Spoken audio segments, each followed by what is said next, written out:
Hello friends,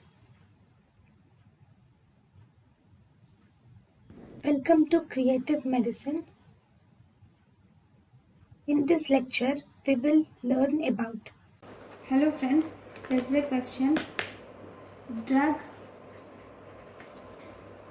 in treatment of overactive bladder causing xerostomia.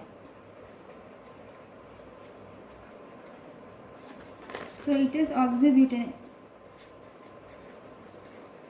What is oxybutylin? Oxybutylin is M1, M2, M3 blocker.